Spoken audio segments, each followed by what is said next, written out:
نہیں بلکہ شدید خیانت یہ ہے کہ ایک شخص ہمارے پاس بیٹھے، ہم اس سے مطمئن ہو جائیں، پھر وہ ہمیں آگ کے شعلے کے پاس لے جائے۔ میں حجاج کے پاس گیا تو اس نے کہا، آپ اپنی زبان کو قابو میں رکھیں، اور آپ کا یہ کہنا کہ جب ہم دشمن خدا سے لڑتے ہیں تو یہ صورتحال ہوتی ہے، اور جب اپنے بھائیوں کو بھیجتے ہیں تو یہ صورتحال ہوتی ہے۔ مجھے آپ سے کوئی سروکار نہیں، آپ لوگوں کو ہمارے خلاف بھڑکاتے ہیں، اس معاملے میں ہم آپ کی نصیحت کو کوئی اہمیت نہیں دیتے، لہذا آپ اپنی زبان کو سنبھالیں۔ حضرت سیدنا حسن بصری رحمہ اللہ فرماتے ہیں، پھر اللہ عز و جل نے اسے مجھ سے دور کر دیا۔ حکایت، پیچھے چلنے سے منع فرما دیا۔ ایک مرتبہ حضرت سیدنا حسن بصری علیہ رحمہ گدھے پر سوار اپنے گھر کی طرف جا رہے تھے کہ لوگ آپ کے پیچھے پیچھے چلنے لگے۔ آپ رک گئے اور فرمایا، تمہیں کوئی حاجت ہے یا تم نے کسی چیز کے بارے میں پوچھنا ہے؟ اگر ایسا نہیں ہے تو لوٹ جاؤ، کیونکہ یہ یعنی لوگوں کا پیچھے چلنا بندے کے دل میں کچھ بھی نہیں چھوڑتا۔ یہ وہ علامات و امثال تھیں جن سے باطنی حالت ظاہر ہوتی ہے۔ جب تم دیکھو کہ علماء آپس میں جلتے اور حسد کرتے ہیں، الفت و محبت اور باہمی تعاون نہیں کرتے، تو جان لو کہ یہ وہی لوگ ہیں جنہوں نے آخرت کے بدلے دنیا کی زندگی خریدی ہے، اور یہ خسارے میں ہیں۔ اے سب سے بڑھ کر رحم فرمانے والے، اپنے خاص لطف و کرم سے ہم پر رحم فرما، آمین۔ 10ویں فصل، مخلوق کے دیکھنے کے سبب عبادت کے لیے پیدا ہونے والی جائز و ناجائز چستی کا بیان۔ جان لیجئے، بعض اوقات ایک شخص کسی جگہ ایسے لوگوں کے ساتھ رات بسر کرتا ہے جو تہجد کے لیے اٹھتے ہیں، یا پھر ان میں سے کوئی پوری رات یا رات کا کچھ حصہ نماز میں گزارنے والے ہوتے ہیں، اور یہ شخص ان لوگوں میں سے ہوتا ہے جو اپنے گھر میں تھوڑی ہی دیر شب بیداری کرتے ہیں۔ یہ جب ان کو دیکھتا ہے تو ان کی موافقت کی خاطر اس کا شوق بڑھتا ہے، حتیٰ کہ عادت سے زیادہ ہو جاتا ہے۔ یا پھر یہ شخص اصلاً شب بیداری کا عادی ہی نہیں ہوتا، مگر ان کی موافقت میں شب بیداری کرتا ہے۔ ایسے ہی بعض اوقات انسان ایسی جگہ ہوتا جہاں کے رہنے والے روزہ رکھتے ہیں تو اسے بھی روزے کا شوق پیدا ہوتا ہے، اور اگر وہ لوگ نہ ہوتے تو اسے ہرگز یہ شوق پیدا نہ ہوتا۔ اس صورت کو بعض اوقات ریاکاری خیال کیا جاتا ہے، جس میں موافقت نہ کرنا واجب ہوتا ہے، مگر یہ حکم مطلقاً نہیں ہے، بلکہ اس میں تفصیل ہے، کیونکہ ہر مومن اللہ عز و جل کی عبادت، رات کے قیام اور دن میں روزہ رکھنے کی طرف رغبت رکھتا ہے، لیکن بعض اوقات رکاوٹیں اسے آڑے آ جاتی ہیں، وہ مصروف ہو جاتا ہے، شہوات کا غلبہ ہوتا ہے، یا پھر سستی مغلوب کر دیتی ہے۔ بعض اوقات دوسرے کو دیکھنے کی وجہ سے غفلت زائل ہو جاتی ہے، یا بعض مقامات پر کوئی رکاوٹ و مشغولیت نہیں ہوتی، لہذا اس کا شوق بیدار ہو جاتا ہے۔ بعض اوقات ایسا بھی ہوتا ہے کہ انسان اپنے گھر میں ہو تو کچھ اسباب تہجد ادا کرنے سے روک دیتے ہیں، مثلا آرام دہ بستر پر اطمینان سے سونا، بیوی سے لطف اندوز ہونا، اہل و عیال وغیرہ سے گفتگو میں لگے رہنا، اولاد کے ساتھ مصروف ہونا، یا پھر اپنے روزمرہ کے معاملات کا حساب کتاب وغیرہ کرنا۔ لہذا جب وہ کسی اجنبی مقام پر ٹھہرتا ہے تو یہ تمام مشاغل جنہوں نے اسے نیکی سے دور کر رکھا تھا خود دور ہو جاتے ہیں، اور اسے نیکی پر ابھارنے والے اسباب میسر آ جاتے ہیں، مثلا نمازی و روزہ دار لوگوں کو دیکھنا کہ یہ دنیا سے منہ موڑ کر اللہ عز و جل کی طرف بڑھے چلے جا رہے ہیں، لہٰذا وہ انہیں دیکھتا ہے تو آگے بڑھنے کی کوشش کرتا ہے، اور یہ بات اس پر گراں گزرتی ہے کہ یہ لوگ اللہ عز و جل کی اطاعت میں مجھ سے سبقت کر رہے ہیں اور میں سبقت نہیں کر رہا۔ ایسی صورت میں اسے عبادت پر ابھارنے والا سبب دینی ہوتا ہے، ریاکاری نہیں۔ کبھی ایسا بھی ہوتا ہے کہ جگہ کے اجنبی ہونے یا کسی سبب سے اس کی نیند چلی جاتی ہے، لہٰذا وہ اس کو غنیمت جانتا ہے اور شب بیداری کر لیتا ہے، جبکہ گھر میں کبھی نیند کا غلبہ ہو جاتا ہے، یا پھر ہمیشہ گھر میں رہنے کا تصور ہی سستی دلا دیتا ہے، اور نفس کبھی کبھار تو راضی ہو جاتا ہے لیکن پابندی کے ساتھ تہجد کے لیے رضامند نہیں ہوتا۔ لہذا جب تمام رکاوٹیں دور ہو گئیں تو ہو سکتا ہے اس شوق کا سبب یہی ہو۔ اسی طرح کبھی اپنے گھر میں روزہ رکھنا اس لیے بھی مشکل ہوتا ہے کہ لذیذ کھانے پاس موجود ہوتے ہیں اور ان سے صبر نہیں ہو سکتا، مگر جب اس کے پاس ایسے کھانے نہیں ہوتے تو اسے روزہ رکھنے میں کوئی مشقت بھی نہیں ہوتی۔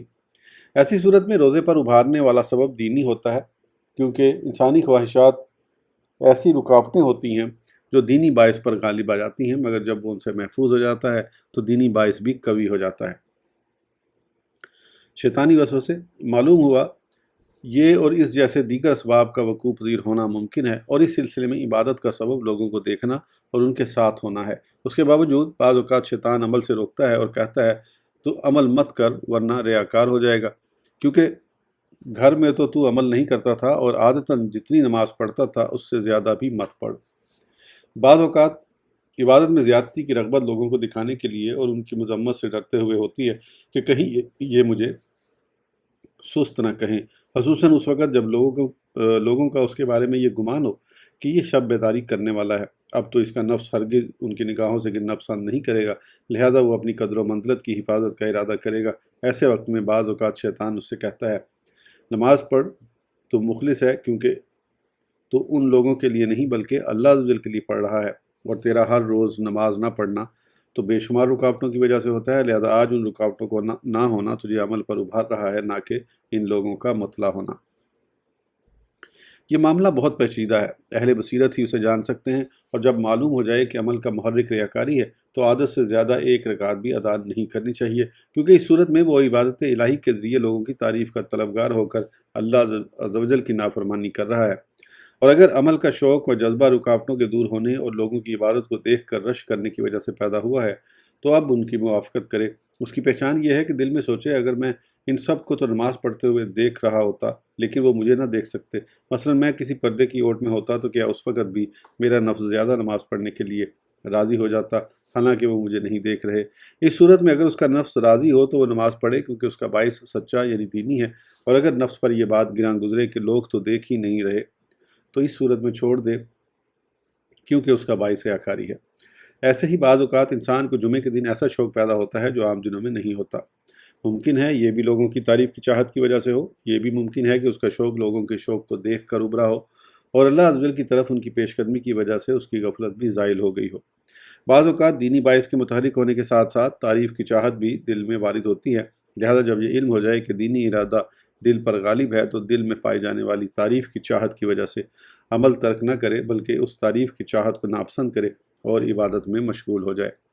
خوف خدا کے سبب رونا کب ریاکاری ہے اور کب نہیں؟ ایسے ہی کبھی ایک جماعت رو رہی ہو تو بندہ ان کو دیکھتا ہے تو اسے بھی خوف خداوندی کے سبب اور رونا آ جاتا ہے، نہ کہ ریاکاری کی وجہ سے۔ اگر وہ تنہا تلاوت قرآن سنے تو اسے رونا نہیں آتا، لیکن لوگوں کا رونا اس کے دل کو نرم کر دیتا ہے۔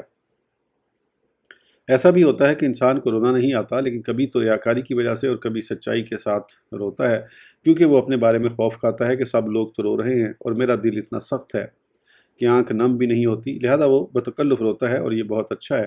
اس میں سچائی کی علامت یہ ہے کہ اس بات کو اپنے دل پر پیش کرے کہ اگر میں صرف ان کی آہو بکا سن رہا ہوتا اور وہ مجھے دیکھ نہ رہے ہوتے تو کیا اس وقت بھی میں اپنی کساوت قلبی کا خوف کر کے آنسو بہاتا یا نہیں؟ اگر وہ ان کی آنکھوں سے اوجھل ہونے کی صورت میں اپنے اندر یہ کیفیت نہیں پاتا تو اسے چاہیے کہ نہ روئے، کیونکہ اب اس کا رونا صرف اس خوف سے ہے کہ لوگ کہیں گے یہ بہت سخت دل ہے۔ حضرت سیدنا لقمان حکیم رضی اللہ عنہ نے اپنے بیٹے سے فرمایا، لوگوں کو اپنا خدا سے ڈرنا مت دکھاؤ کہ وہ تمہاری عزت کریں حالانکہ تمہارا دل گناہ گار ہو۔ اسی طرح بعض اوقات تلاوت قرآن، ذکر یا دیگر احوال کی وجہ سے چیخنا، آہیں بھرنا اور رونا ہوتا ہے۔ ایسا کبھی تو ندامت و شرمندگی، خوف اور حقیقت پر مبنی ہوتا ہے، اور کبھی دوسرے کے غم کو اور اپنی سنگدلی کو دیکھ کر ہوتا ہے، لہٰذا وہ بتکلف آہیں بھرتا، روتا اور گڑگڑاتا ہے۔ یہ بھی محمود یعنی اچھا ہے، لیکن بعض اوقات اس میں یہ رغبت بھی شامل ہوتی ہے کہ لوگ اسے بہت زیادہ غمگین جانیں۔ اگر محض یہی سبب ہو تو یہ ریاکاری ہے، اور اگر اس کے ساتھ غم و دکھ بھی ملا ہوا ہے تو دیکھا جائے گا کہ وہ ریاکاری کو قبول نہیں کر رہا اور اسے برا جان رہا ہے یا نہیں۔ اگر برا جان رہا ہے تو اب اس کا رونا دھونا درست ہے، اور اگر برا نہیں جان رہا اور دل کا جھکاؤ بھی اسی طرف ہے تو اب اس کا ثواب برباد اور کوشش بیکار ہو گئی، بلکہ اس کے سبب اس نے خود کو رب عز و جل کے غضب پر پیش کر دیا۔ بعض اوقات رونا غم ہی کی وجہ سے ہوتا ہے، لیکن بندہ اپنی آواز کو بلند کرنے میں اضافہ کر دیتا ہے۔ یہ اضافہ ریاکاری ہے اور اسی سے منع کیا گیا ہے، کیونکہ یہ ابتداءً ہی محض ریاکاری کے حکم میں ہے۔ بعض اوقات بندے کو ایسا خوف لاحق ہوتا ہے کہ وہ بے قابو ہو جاتا ہے، لیکن اتنے میں ریاکاری اس پر حملہ کرتی ہے، وہ اس کو قبول کر لیتا ہے، لہٰذا وہ آواز کو مزید بلند اور غمناک بنانے لگتا ہے یا آنسوؤں کو چہرے پر باقی رہنے دیتا ہے تاکہ لوگ دیکھیں کہ یہ اللہ عز و جل کے خوف سے بہہ رہے ہیں، لیکن ان کے اثر کو چہرے پر محض ریاکاری کی وجہ سے باقی رکھتا ہے۔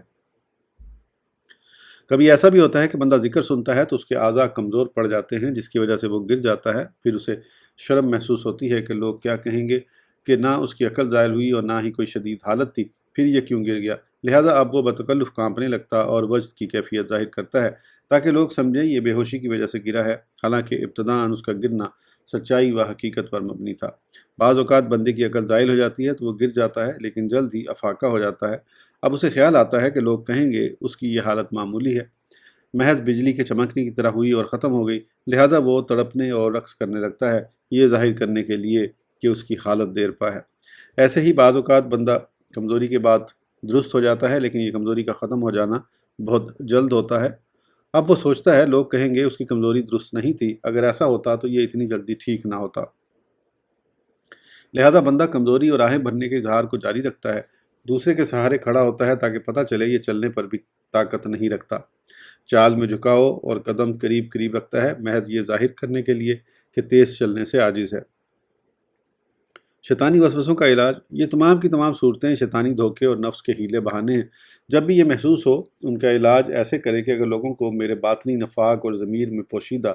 ہیلہ سازی کا علم ہو گیا تو وہ مجھے ناپسند کریں گے، اور اللہ عز و جل تو میرے باطن سے باخبر ہے اور اس کی ناراضی تو بہت سخت ہے۔ حضرت سیدنا ذوالنون مصری علیہ رحمہ کے بارے میں آتا ہے کہ آپ کھڑے ہوئے تو کانپنے لگے۔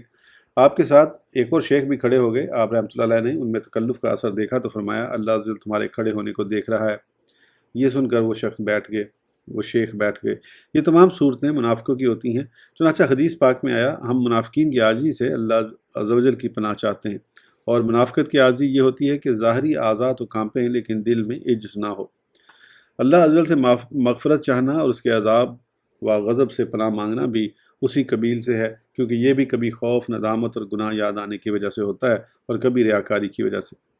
دل میں آنے والی یہ خطرات جدا جدا مگر قریب ہیں، ایک کے پیچھے ایک آتا ہے، اور اسی قرب کی وجہ سے ان میں فرق کرنا مشکل ہے۔ لہذا تمہیں جو بھی وسوسہ آئے تم اپنے دل پر غور کرو اور دیکھو کہ اس کی حقیقت کیا ہے اور یہ کہاں سے آیا ہے۔ اگر وہ خالص اللہ عز و جل کے لیے ہے تو اپنا کام جاری رکھو، لیکن اس کے ساتھ ساتھ ڈرتے رہو کہ ریاکاری میں سے کوئی چیز تم پر مخفی تو نہیں، کیونکہ وہ چیونٹی کی چال سے زیادہ پوشیدہ ہے۔ نیز اپنی عبادت کے بارے میں بھی فکر مند رہو کہ نہ جانے وہ قبول ہوئی یا نہیں۔ تم پر اس بارے میں اخلاص کا خوف رکھنا ضروری ہے، اور اس سے بچو کہ اخلاص کے ساتھ عمل شروع کرنے کے بعد تمہیں لوگوں کی تعریف کی چاہت پیدا ہو، کیونکہ ایسا اکثر ہو جاتا ہے۔ اگر ایسا ہو جائے تو خیال کرو کہ اللہ عز و جل تم سے باخبر ہے، اور اس صورت میں تمہیں اس کی ناراضی کا سامنا کرنا ہوگا۔ اور اس بات کو یاد کرو جو حضرت سیدنا ایوب علیہ السلام کے پاس حاضر ہونے والے 3 آدمیوں میں سے ایک نے حضرت سیدنا ایوب علیہ نبینا علیہ السلام سے کہی تھی، کہ اس نے کہا تھا، اے ایوب علیہ السلام، کیا آپ کو معلوم ہے بندہ اپنے جس ظاہری عمل کے ذریعے خود کو دھوکہ دیتا ہے وہ گم ہو جاتا ہے، اور باطنی عمل پر بندے کو بدلہ دیا جاتا ہے۔ اور اس بات کو بھی یاد کرو جو کسی نے کہی کہ اے اللہ عز و جل، میں اس بات سے بھی تیری پناہ چاہتا ہوں کہ لوگ مجھے تیرا خوف رکھنے والا خیال کریں، جبکہ حال یہ ہو کہ تم مجھ سے ناراض ہو۔ حضرت سیدنا امام زین العابدین علیہ رحمت دعا مانگا کرتے تھے، یا اللہ عز و جل، میں اس بات سے تیری پناہ چاہتا ہوں کہ لوگوں کی نگاہوں میں میرا ظاہر اچھا ہو، اور جب میں تنہائی میں ہوں تو میرا پوشیدہ معاملہ تیرے نزدیک برا ہو۔ لوگوں کو دکھانے کے لیے اپنے نفس کی حفاظت کروں، اور میری جس بات پر صرف تجھے خبر ہے اسے ضائع کر دوں۔ لوگوں کے لیے اپنے عمل کو خوب اچھا ظاہر کروں، اور تیری طرف برے عمل کے ساتھ بڑھوں۔ نیکیوں کے ذریعے لوگوں کا قرب چاہوں، اور ان سے بھاگ کر گناہوں کا بوجھ اٹھائے تیری طرف دوڑتا رہوں۔ یوں اپنے لیے تیرے ناراضی اور تیرے عذاب کو حلال کر لوں۔ اے تمام جہانوں کے رب عز و جل، مجھے اس سے محفوظ رکھ۔ جو 3 افراد حضرت ایوب علیہ السلام کے پاس موجود تھے، ان میں سے دوسرے نے کہا تھا، اے ایوب علیہ السلام، کیا آپ نہیں جانتے کہ رحمان عز و جل سے حاجات کا سوال کرتے وقت جو لوگ اپنے ظاہری اعمال کی حفاظت کرتے ہیں اور پوشیدہ اعمال کو ضائع کر دیتے ہیں، ان کے چہرے سیاہ ہو جائیں گے۔ یہ تمام ریاکاری کی آفتیں ہیں، لہذا بندے کو چاہیے کہ وہ اپنے دل پر غور کرے تاکہ ان پر واقف ہو جائے۔ حدیث پاک میں آتا ہے، ریاکاری کے 70 دروازے ہیں، اور تم جان چکے ہو کہ ان میں سے بعض سے پوشیدہ ہیں، حتیٰ کہ کچھ تو چیونٹی کی چال کی طرح اور کچھ اس سے بھی زیادہ پوشیدہ ہیں۔ لہذا اب تم ہی بتاؤ، جو چیونٹی کی چال سے بھی زیادہ پوشیدہ ہو، بغیر غور و فکر اور مراقبے کے اس کی پہچان کیسے ہو سکتی ہے؟ تمام تر کوشش کے بعد بھی اگر اس پر اطلاع ہو جائے تو بڑی بات ہے، اور جو شخص نہ دل کی حفاظت کرتا ہے، نہ نفس کو امتحان میں ڈالتا ہے، نہ ریاکاری کے دھوکے کی تفتیش کرتا ہے، وہ اس کی پہچان کی لالچ کیسے کر سکتا ہے؟ ہم اللہ عز و جل سے دعا کرتے ہیں کہ وہ ہمیں اپنے لطف و کرم اور احسان کے ساتھ عافیت میں رکھے، آمین۔ اس ویڈیو کے لیے اتنا ہی، پھر انشاءاللہ اگلی ویڈیو میں آگے کنٹینیو کریں گے۔ اس وقت تک کے لیے اجازت دیجیے، سبسکرائب کرنا نہ بھولیں۔ اللہ حافظ۔